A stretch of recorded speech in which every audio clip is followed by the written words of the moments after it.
let's work on this painting. The plan is to crop it down so that it's just this dog. So I took a picture of it and then used the crop setting on my phone to decide what about where I want the composition to land when we're done. And then I marked on the edge of the canvas and down below as well, and then here to give me an idea of what to do. So now we can cut the canvas with plenty of room for the new wrap. Some people use dynamite for this kind of thing, but I'm just going to use a utility knife. And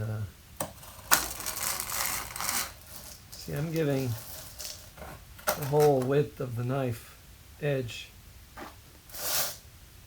So I've freed the part of the painting that we want to keep from the rest of the canvas, and I carefully cut the edges. Sorry about the bad camera work. I have to hold down the button while I record. So yeah, now we have this extra that we can remove. So the top stretcher bar will no longer be in place. So let's see. Yeah, no fasteners needed to remove. Simply swift blow with the hammer takes care of that. So now we have the canvas with 2 stretcher bars gone and our rough canvas ready. So that line is going to be our new corner, so we can remove the staples back beyond where we'll be cutting the stretcher, probably at a 45-degree angle. I'll carefully be using a flathead screwdriver. Well, that's what I'll attempt to do it at first. Flathead screwdriver works pretty well, and also I can use some pliers to pull out if only one side's coming out. I remove the staples well clear of the line where I'll be cutting. And it's over to the chop saw to see if I can cut that corner. Actually, in this case, the miter box seems to be a better choice. I have to remove the other 2 cross pieces in order to get access to that line so that I could fit it into the miter box.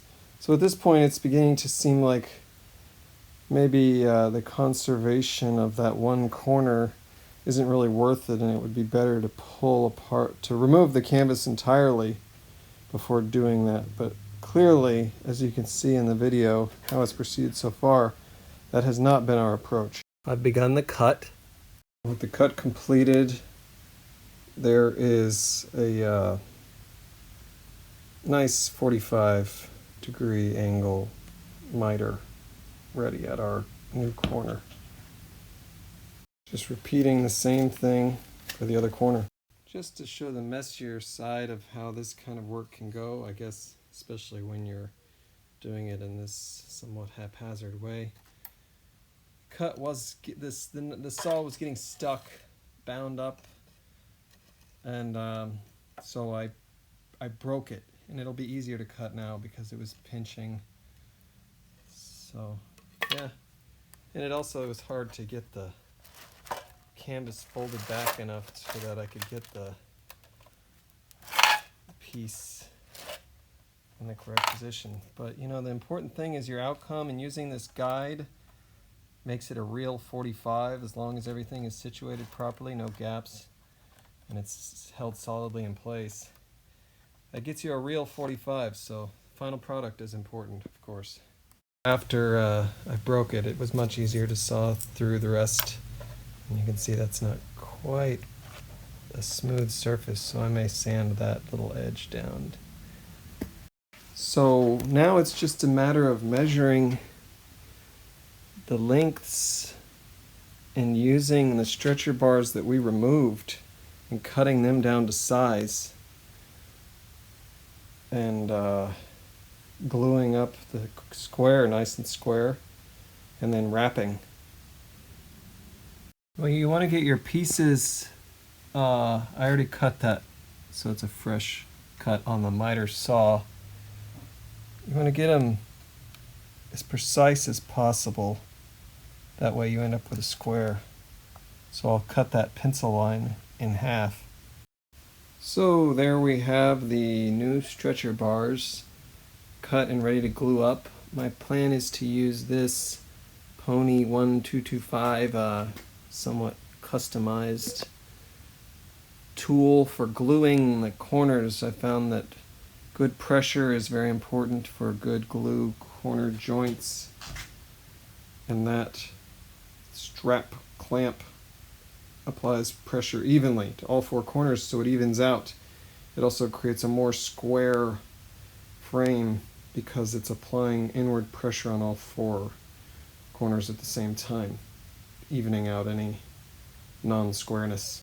Time to move to some space I've cleared on the table. I like to use glass because it creates a very flat surface for making framed flat things. So, see, these corner pieces go at the corners, these wooden braces, and then the strap goes around the whole frame, and then you just tighten the handle and it pulls the strap tight. And yeah, got glue in there and let it sit. So there you have it. The corner joints are glued. The strap clamp is tightened. And the corners look decent. That one has a little bit of gapping, but that's okay. You could measure corner to corner to make sure that it's square if you wanted to, but I'm not really concerned about that with this type of project.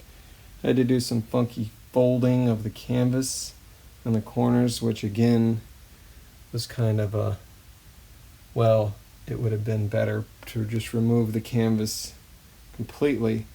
But really the point of this project is not doing that. So I'll let that dry for 4 hours. Probably get away with 2 or 3. Clean up a little bit. One thing I'm realizing about this project, this art project, is that since it is art, it's also a collaboration. The painting is by a friend, Jarod. One thing I'm realizing is that to me, art is about freedom. And in this case, I am expressing my freedom to experiment with the method of cropping down this painting. I didn't think about, oh, how am I going to crop this painting down? I knew that I would be able to do it. I just saw the painting and I saw the dog and I thought if the dog could be the center of the painting, that would be good. And I went to work on it when it came time.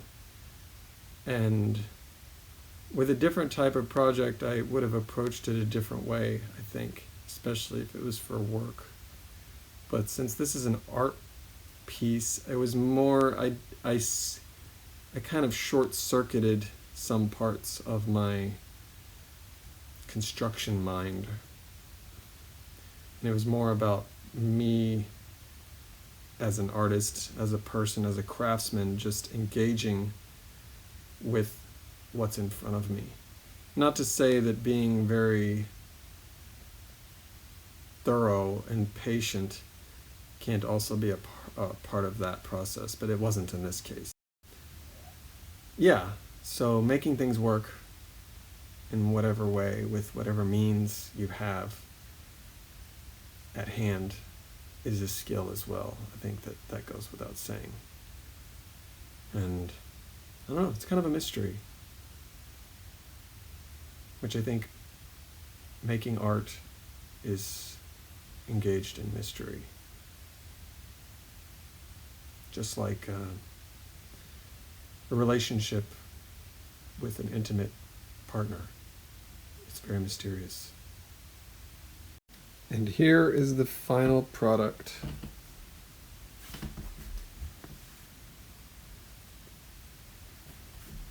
I went back with some paint and changed it a little bit, and I also painted the edges.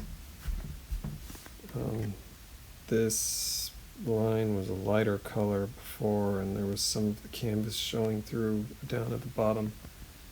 So I edited that. I'll show you the back real quick. So there's the back. Folded and stapled it back in place.